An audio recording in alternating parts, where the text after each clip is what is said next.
Welcome to The Adult Table, a podcast where we sit down with people in the SASE and our STEM community. We set the virtual table to bring in a diverse set of guests to engage in a casual conversation on their professional career and life. With this podcast, we hope we can bridge the gap between the hierarchy involved with growing up. We can redefine what it means to be able to figuratively sit at the adult table. I'm one of your co-hosts, Jason Chin. And I'm your other co-host, Jenny Chung. Today, we have Stephen Taing, a fellow SASE volunteer who graduated from Villanova University. Yo, shout out Villanova, one of my pod chapters. Let's go. Go Cats. Nova Nation. He studied computer engineering and has been working full-time at Northrop Grumman for about 2 years and is based in LA, California, just like me. He also served as the West Regional Coordinator for 2 years and is involved in the SASE LA Pro chapter as a board member, helping that chapter grow. Yeah, hi, Stephen. Welcome to the show. Hello, thank you for having me. Yeah. So I just want to first off start by congratulating you on being one of the 2 SASE Role Models this year. It's pretty great award, and it's pretty cool to have 2 role models in this call right now. Yeah, let's go. Same call, same apartment. I don't think it'll ever happen in SASE history again. So Steph is just following in my footsteps. I'm just kidding. Just trying to be like Jenny, honestly. Just like, what are you doing now?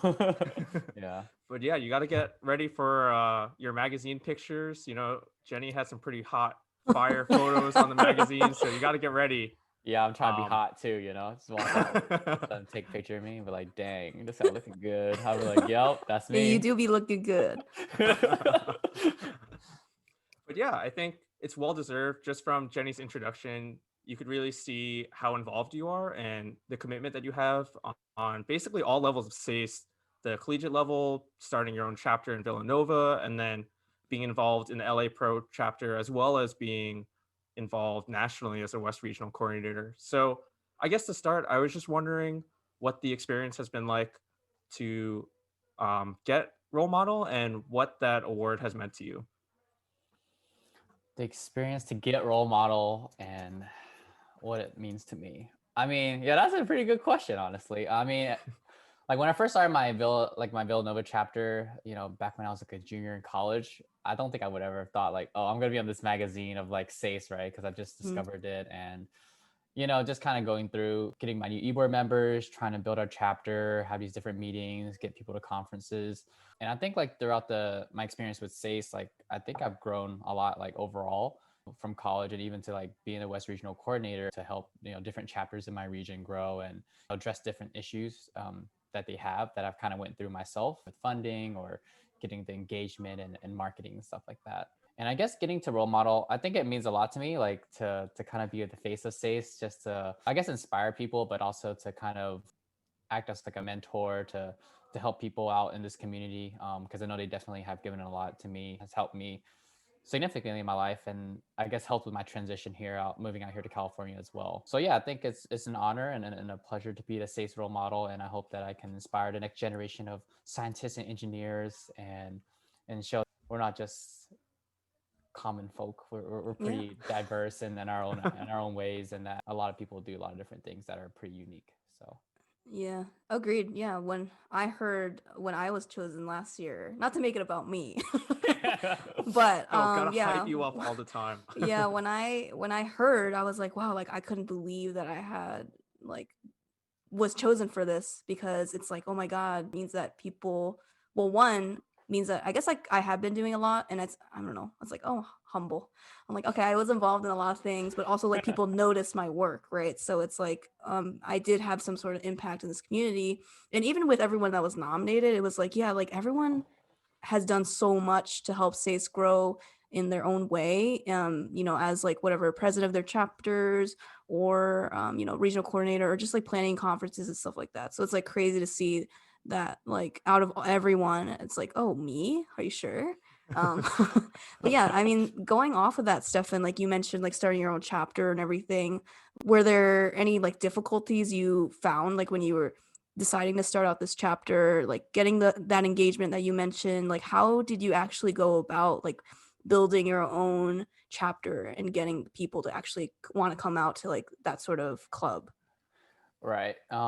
I think I remember when I was a freshman too. Like, I guess to kind of give you the whole story about how I actually thought about starting this chapter. Mm-hmm. In the freshman year, I was like joining. I went to Villanova. I'm like, oh, let me join some engineering organizations, right? Because I'm a computer engineer. I want to be able to meet more people.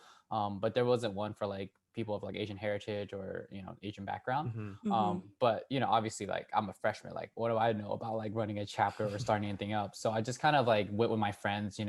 Join like NESB predominantly, and then like SHIP Mm-hmm. as well, and like IEEE organizations like that. And I was able to kind of gain a lot of like experience being a part of their e-boards, and kind of working my way up. And it got to the point where I was like a junior year, and I thought to myself, I could always just let somebody else, do it. Like, oh, somebody will eventually build this chapter, but what if everybody else thinks like that, right? This chapter is never going to be like born. So I was like, you know what? Like my entrepreneurial self was like, let me just start this chapter. I can do it. Let me just do it. So I, hit up the neighboring chapter like Drexel, Mm-hmm. and they kind of pointed me to the regional coordinator in the area. And then it kind of got me started with all this paperwork. And they're like, you got to be an official chapter on campus first Right. before you're even a SASE chapter. And I was like, what? I was like, all right. So I go through all my school paperwork. I was like, oh my gosh, there's like all this like things I have to do. But, luckily I had a lot of like support. I think I sought out like uh, valuable team members that I wanted to grow this chapter with. It was Mm-hmm. like a core of 4. And, the main reason was like I saw potential in them. And I think it's really important to pick people who you think will benefit like the organization overall and have like a good mindset and intention. Right. And I think with that type of mindset and, me being able to kind of see that in people and pick them out, I was able to build a really solid core team. And once we got our chapter started, we have all the paperwork in. All right, cool. How do we, start from 4 people to like maybe like 8 or like 10, right? How do I Yeah. get all these people to like come join this organization? So is utilizing our resources, right? Sending out emails to the whole engineering school, going to activities fair, putting, creating like your billboards and stuff like that, just Yeah. to showcase yourself. And I think I also had like a good stronghold within the engineering community too. So like people knew about me, and I'm pretty like friendly. I don't know. Okay, People say big I'm like, baller. Yeah. yeah, people say like I'm outgoing and pretty sociable. And I guess I know a lot of people of like, hey, you heard about stage? Like I start this whole thing. They're like, all right, cool, sign up. And then like, Damn, word of always mouth. selling. Yeah. So that kind of just led to another thing. And then I think in addition to that, I knew a lot of how to get like funding from our school because we're a Mm. private university, which I guess we have like an edge on other public universities where they have like a budget that they just give out to organizations. So it's like, oh, diversity or like whatever, like you're Sometimes, doing, yeah. yeah, doing this. Mm-hmm. So I was able to utilize that, and I was like, all right, cool. Now I have this money. Now I have people who are potentially interested. How do I get them to like, be more involved, right? And I think one main thing was like conference, regional conference, national conference. Hey, I'll pay for all your trip. Like just come and then you get the whatever. People are like, all right, sign up. So I was able to. One of my big accomplishments was during my first year as president, sending 8 people to national conference for free, which was like really like I was like, wow, like I can't believe I did that. And then next year after, like I kind of set them up, right? We had like leftover budget, and you know that's kind of how our chapter kind of got started. And hopefully that answered your question. I kind of Yeah, no, you did. it Yeah. again. I think we're just curious because a lot of people that I've met are like leaders and stuff. Like usually their chapters are already established, so it's just interesting to always hear kind of like what it was like to start your own chapter. Yeah, start from the bottom, and The now struggles. I'm here. Yeah. Now you're on top. Yeah, it's really cool to see you take on that challenge, and sending those people to conference is like no small task. Like, Hmm. and you're really building that new generation of people who are always going to conferences, always talking about it. So I think that's a nice transition to our question for you. We wanted to know a little more about some of your favorite conference memories or any memorable stories that you have from any of your conferences, national or regional. Mm. There's just like so many. Is this like safe for work? Like, You could be safe for work. I mean, like we're legal of drinking age. we're illegal of drinking age. Oh, God. Favorite? No, yeah, Khan said work hard, play hard. So like we're Oh, good. that is true. A favorite memory? It could also involve Jenny, you know. Yeah, or Jason. Yeah. I don't know. I just have so many good memories with Says. Like that's why like I've been involved for so long. Was just that the lifelong friends that I've made. The experience that we have.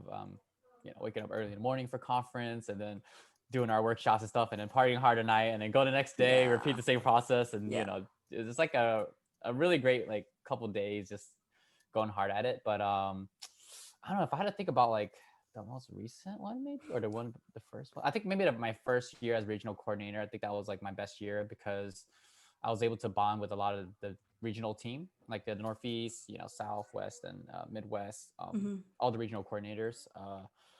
Either through the retreat that we had initially, which was great. We had New Orleans and Las Vegas. Like those are like great like bonding God. experiences. So So it's just like, jealous. Yeah. pay for by con, Yeah.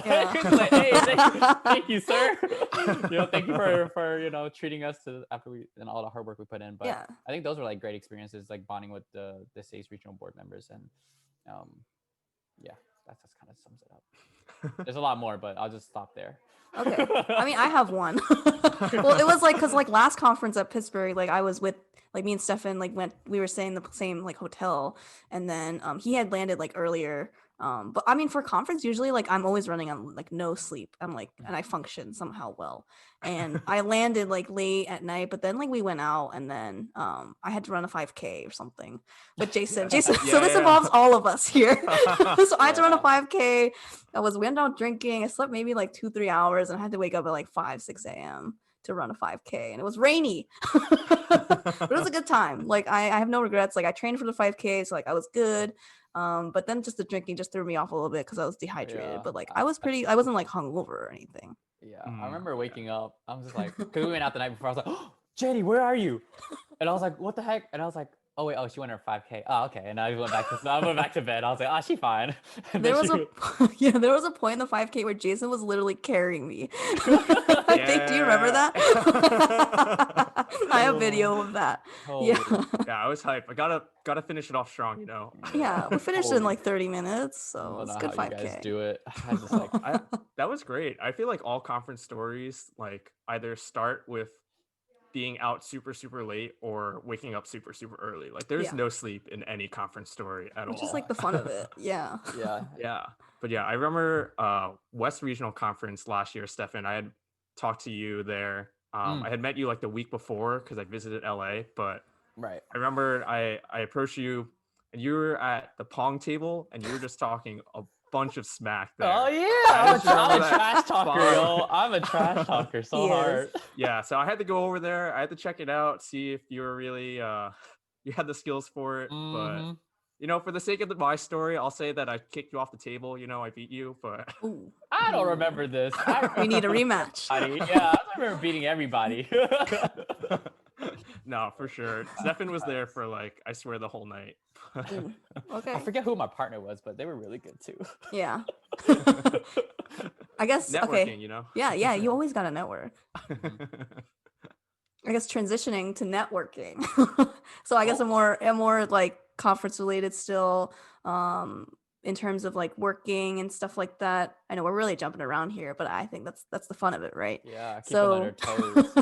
These- yeah, I just want to talk a little bit about like work and how SACE has helped you grow professionally, like in terms of like going to conferences, career fairs and whatnot. Like I know you did get your job through SACE Career Fair and now you work at Northrop and kind of like want to gauge your like work life, like how your work life balance is and like how you manage that sort of thing. Yeah, so I guess I'll start with the first question, like how SACE has helped me professionally. Mhm. I say it's a combination of things. Like first would be like the workshops, right? Like either resume workshop or you have people or representatives from various companies just giving their inputs of like how they navigate like the workplace and their experience going through college and pointers and tips. And I think those are like really valuable in the sense that everybody has their own unique journey. And just hearing from those different perspectives will help kind of mold you and guide you in setting your own path. And I guess gravitating away from the workshops, I guess meeting the people and networking, like even from like the career fairs, just meeting these like recruiters and just talking to them, just like, oh hey, like what does your company do, whatever, get the business card, and just I guess practicing that as like I guess it's an acquired skill to like go up to people, talk to them, be comfortable with that, and ask them like the right questions to kind of benefit them, but also benefit you and what you're trying to look for in your career.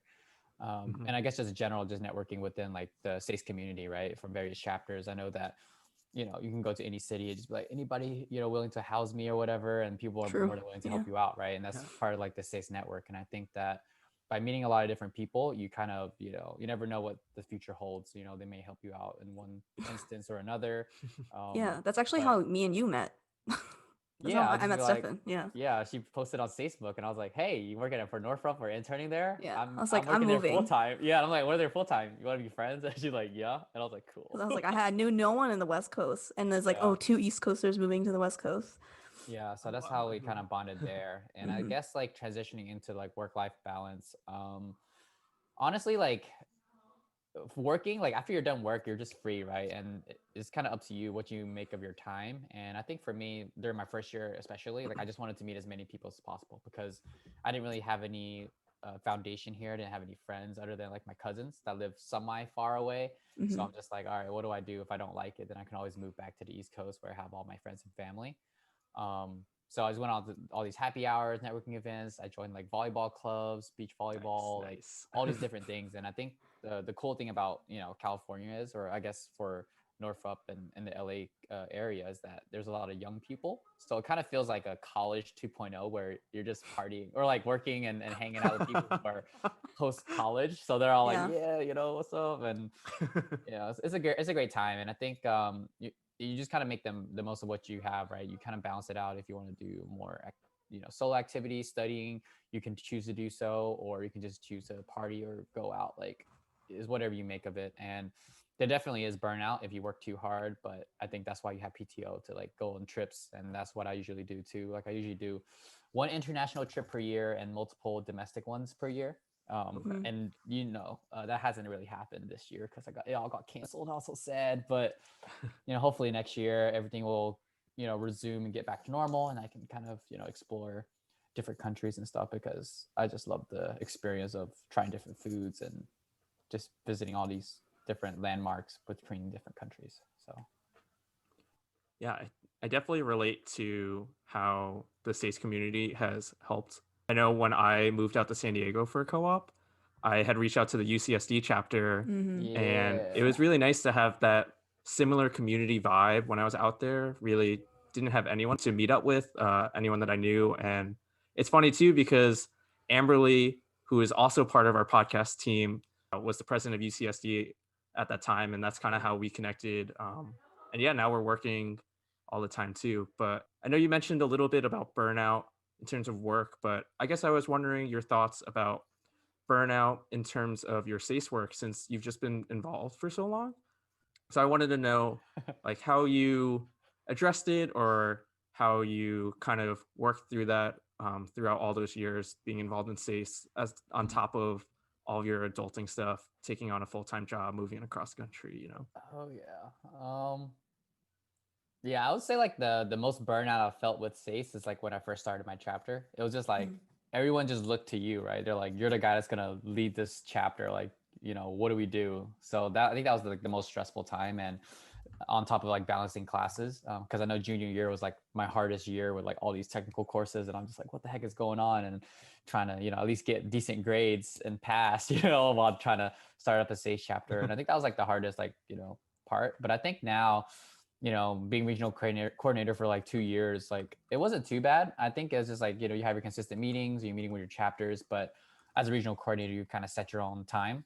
You know, I'm like, Mm, oh, I'm busy this day for something, and then I just reschedule, right? And it's like more lenient in that aspect, and I think that's why I enjoyed being in that position for as long as I have been. But I know like other people like Jenny, like, you know, she works really hard. Like she has more. She's like lit on fire. Like that's how burned she is. How burnt she is. I'm just here. I'm just like a little sizzle. Like I'm What are like you talking about? just a little sizzle. Like I'm not even like really on burnout for SACE, but yeah, I think it's always good to kind of reflect, right? You know, if you feel like you're stressing out or something's like putting pressure on your life, you got to reevaluate to see if it's like, you know, worth it or if it's good for your health. Yeah. And I think by doing that reflection, you'll know what you kind of need to do.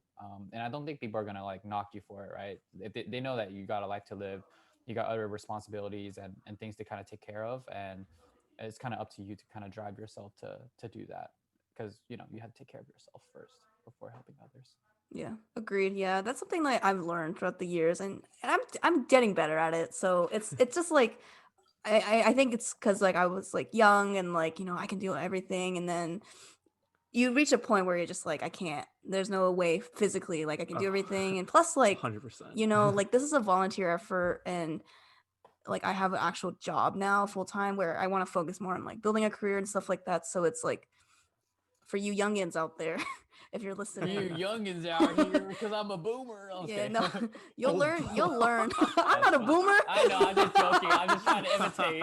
You'll I'm just trying learn. to- Yeah, I mean, like, cause I was like naive. I was like, I thought I was like, oh my god, like I'm doing everything. Like I need to do more. Like I'm not doing enough. And now I'm like, oh, maybe I need to take it slower because like I have other priorities in my life now, and I want to focus on other things because you know I want to build other aspects of my life. So I don't know how you feel about that, Jason. Like you've been involved for a while too. So Yeah, I definitely felt the burnout after my collegiate years. And although like I'm still in the beginning stages of being a national volunteer as a regional coordinator, I think taking that year off after I was co-VP was super important just to mhm. kind of take a breath away from SACE, you know, and focus on all those other things. And yeah, I think just like prioritizing what you think is useful. I think for me, it's a little hard because I have that like FOMO vibes of like, oh, I don't want to miss out on this. Like, Yeah. I could take on this stuff. Like, if I have just like a little bit of time, like,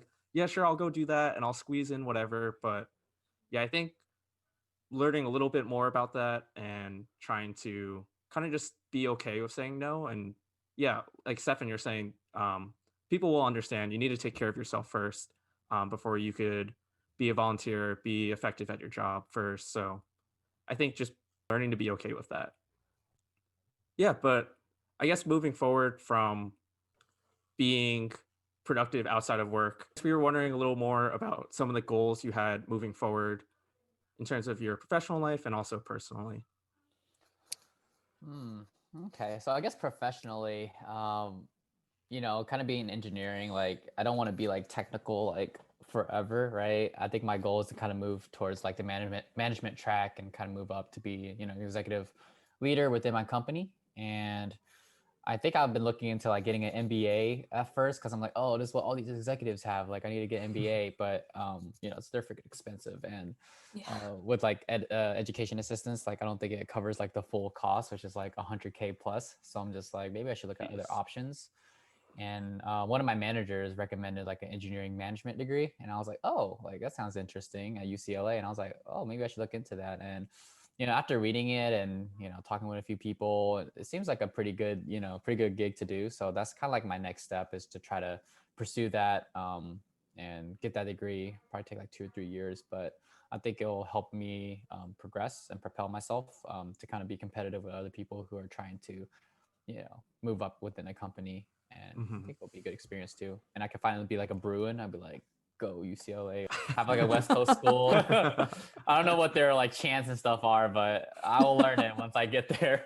Yep. So that's like my professional goals, and I guess achieving like other certifications too. I know Jenny has like Scrum Master and Product Owner certifications. I'm like, oh, I'm trying to be I like you do. too. I So got a I'm like, master's too in engineering management. yeah, so I'm just trying to honestly, Wow. my goal is just to be like Jenny. Like that's the goal. Like, just follow her, do it, and then you'll be fine. No, So but it's a good path. Yeah. yeah, I'll so help do that. you. Yeah, so I'll just do that. So that's professionally, and I guess personally, I don't know. I think just live life and you know just be happy and maybe be financially like stable where I don't have to worry about all these different expenses, and I can just be like chilling.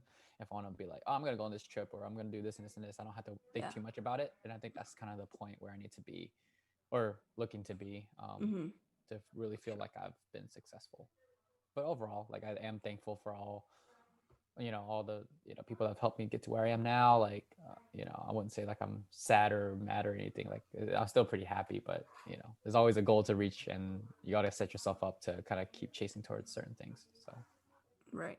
Yeah, agreed. It's always good to set those milestones, kind of figure out where you are and where you want to get to, because otherwise it's just like, what am I doing? just be a bum. He's like, ah, it's like Yeah. Okay, I guess transitioning from like professional stuff, goals and stuff like that. Let's talk about hobbies and quarantine Mm, things. I'm gonna get mm, to know you better, Stefan. yeah. So, yeah, what have you been up to in these times, quarantines times? Pick I up guess any hobbies or anything? Yeah, pre-quarantine, I would say like I would like, play basketball, volleyball a lot, going out to the clubs, like, that's an Oh. activity and traveling, going different Right. places like I mentioned before. But during quarantine, I think I've been doing more outdoorsy things like hiking, checking out Okay. different views, trying to be more healthy, trying to work out more, but sometimes I'm just like, Yeah. I'll just do some walks and stuff. And just kind of connecting with my friends a little bit more and doing more catch-ups with them virtually, playing games like Among Us. Among Us is like, Oh, Yeah. it's very Blown up. popular. We get crazy in that game, I love that game. So that's pretty fun. So I think those are the main things for now. Nothing too crazy. Just kind of similar to other people, just being a homebody and watching Netflix and K-dramas, watching more K-dramas. That's also a Yeah. thing too. oh, Forgot to Jenny, you mention know all that. about that. Yeah, just like Annyeonghaseyo, like. No. Just kidding. Don't hurt me, guys. I was just joking. Get him. All the Koreans are like, get him out of here. I'm just playing. Yeah, so watching those are really nice. It's kind of like a different feel as opposed to like more American shows where they have different, things. But I think this will put you in the feels, different storytelling. So pretty nice. Mhm. Yeah, Jenny, I bet you could talk all about K-dramas for the whole episode. I That's a just different. started I started half an episode of what is it, Record of Records of Youth. Youth. Yo, we've been watching that. It's a good one. Okay, the episode came out today too. We're about to. Oh yeah, we gotta finish it. Yeah. Yeah. Oh man. Good introduction to K-dramas though, you think? I mean, it's solid, but I would say like one of my favorites is like Itaewon Class. Yes. I Like would that one recommend was my that. very first one, and Yeah. I was just blown away. Like it's just like a different feel because a lot of them are like pretty like cliche, like romantic and stuff. Like this one has like a different side story too, and he's like trying to do all this stuff. And you're like, oh snap, let's go, bro! Like Would recommend. yeah. Yeah. So that's a really good one to watch. And then what is it? It's Okay Not to Be Okay, Mm-hmm. Goblin. Yes. So those are the main ones I've watched. I haven't watched too much, but Those are Stefan's K-drama recs. Everyone, take note. Yeah, take notes. A check will come in the mail. I gotta pay, pay up for these services. Yeah, I think one thing that people see a lot on like your role model post is that one of your big things is to knock off something on your bucket list each year. So I'm just curious to know what that one is going to be during quarantine because now you're kind of confined to Ooh. not being able to travel. So how have you That's kind of like true. adjusted for this year? That is true. Yeah. Yeah, we could try to do something. Technically, You don't have to put it on hold. technically, in January 2020, I did knock something off my bucket list. I was in like Singapore and Malaysia. Oh, So like okay. I've always wanted to go there, but that's just being really technical. But during quarantine period, okay, yeah, I probably do have like more things to kind of knock off. I don't know, like I wanted to go to like Catalina Island, which is kind of right off the coast of like Los Angeles. You can do like scuba diving, like zip lining and stuff like that. wow. A lot of outdoorsy type of activities. So I'm gonna go with my girlfriend like in November. So I'll do that. Yeah, there you go. Yeah, that's your one for this year. For this year, yeah. Mm-hmm. Pretty local, but we'll see what else I have planned. Usually they just come up and I just do it. But... Yeah. Mm-hmm. How about you guys? I don't know. I don't really travel that much because I was like, saving up money and stuff. But I kind of wanted to now that I have like the means. I think like traveling would be something that I would like to start doing. Obviously, like after pandemic. But I don't really have anything. I don't know, Jason. Do you have anything? Travel plans? Or I just guess- like bucket list things that you would want to check off by the end of the year? Oh, that's a good question. Yeah, I think in the beginning of quarantine, basically I was unemployed technically between graduation and starting full time. So I was trying to knock off some things. So I wanted to learn how to play the ukulele, and then I wanted to learn how to do a handstand. Both have not really panned out, so maybe I should get working on it The now. handstand is doable. Yeah, we were trying to do, Jenny, the the shirt challenge. Yeah. Oh, wait, I know mine now. I learned how to juggle during the beginning of quarantine, and I never knew how to juggle before. So I that is a skill that I have now. So I think that's mine. Just like learning a new thing that is not like work related, Yeah, I love learning just like random skills. Like Yeah. as a kid, I learned how to juggle, like doing the Rubik's Cube, just like random things yeah. that don't really apply to anything, but it's just like fun to do, fun hobbies. But yeah, Amberly, we should get a video of Jenny juggling on the Instagram so all the listeners can really see it in action. Yeah. Okay, I'll do it. But yeah, I guess wrapping up, we just have a couple rapid fire questions for you, Stefan. So Rapid fire. Let's go. yeah, gotta get your brain ready. But yes, just first thing that comes to mind. Oh no. So yeah, we did not give him any prep for this, so hopefully we get some good responses. I can But sit up for this. Holy crap. Okay, get It's ready. a lot of pressure. all right, so if you could have one cuisine for the rest of your life, what would it be? Vietnamese.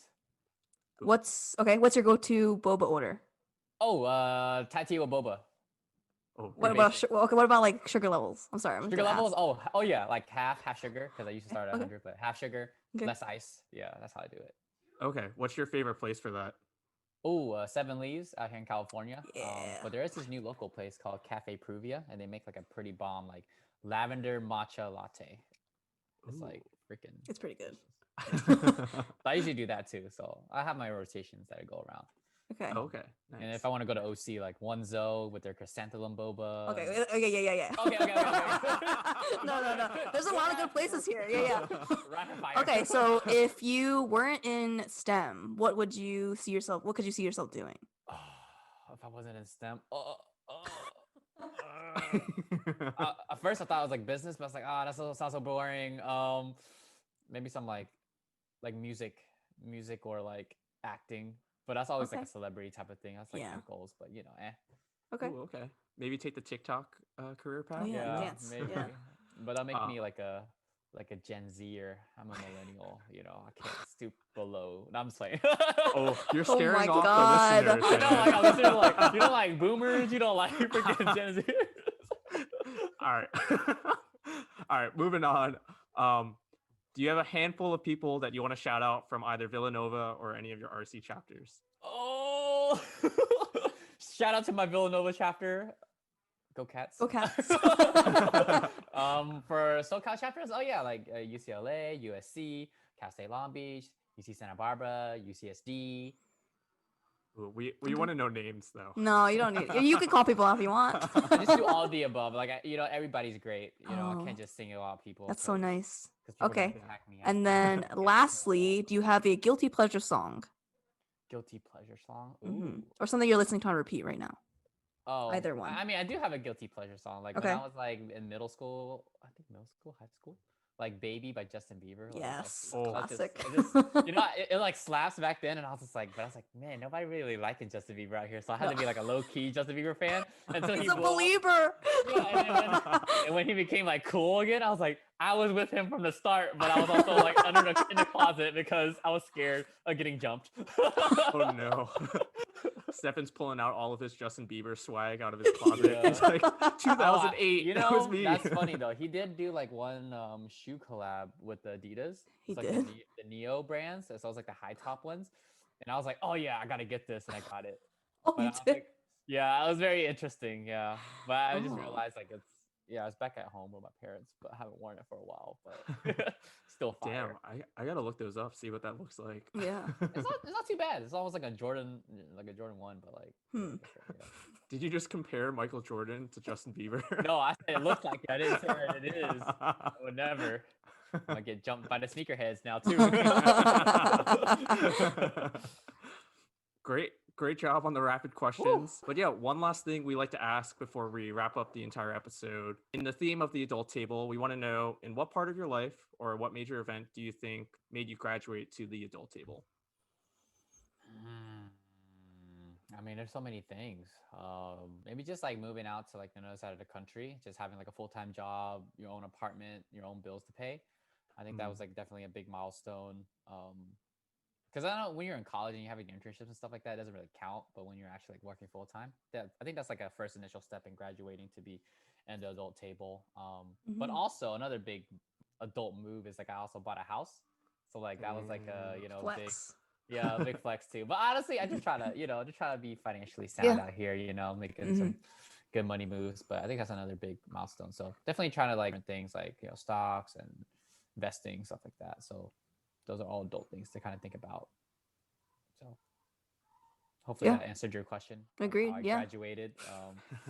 Yeah. Going off of that, I totally agree with you. You know, I think at this point it's like always good to look into like other investments and stuff like that just to be financially stable, because that is a big thing, especially when you like move out of your house and like you're especially when you move like farther away from like where you grew up, right? That's always a Oh, big yeah, thing. for sure. So I think that's definitely a big step in that you can have as an adult, because you're basically going out into a place where you don't know anyone or not many people. So it's like setting up a new community for yourself. Oh, yeah. Thanks, Stefan, for coming on the adult table. Now that you know him a little bit more, and I definitely learned some things too, feel free to reach out to him, you know, approach him at conferences or events, or like a Zoom call, you know, just like, yo, Stefan, I listened to you Follow on me this on podcast. Instagram. Follow Yeah. me on Yeah. Follow him on the Facebook. socials. Yeah. Do you want to plug your socials? Oh, it's just pretty much at Stephen Taing. So Yeah. pretty simples. Okay. Insta, Snapchat, Yeah, everything. Insta, Snapchat. I guess Facebook has like a Facebook, dot between my first and last name, but LinkedIn. LinkedIn, same thing. So Endorse him. I pretty on much like everything. took the name like very early, so like nobody Yeah. else could like copy it. Yeah. So like yeah, it's pretty lit. Gotta Nice. establish that dominance. You're like, I am the real Stephen Taing. I don't have a number on mine. Like that's just the way. Yes. But yeah, so listeners, message him about your K-drama questions or any takes on that. Everyone else, so don't forget to subscribe so you know when episodes come out, and follow us on Instagram. So we have an Instagram, the Adult Table Podcast, for updates. I'm Jason Chin. And I'm Jenny Chung. We'll see you next time at the adult table. Thanks for listening, everyone.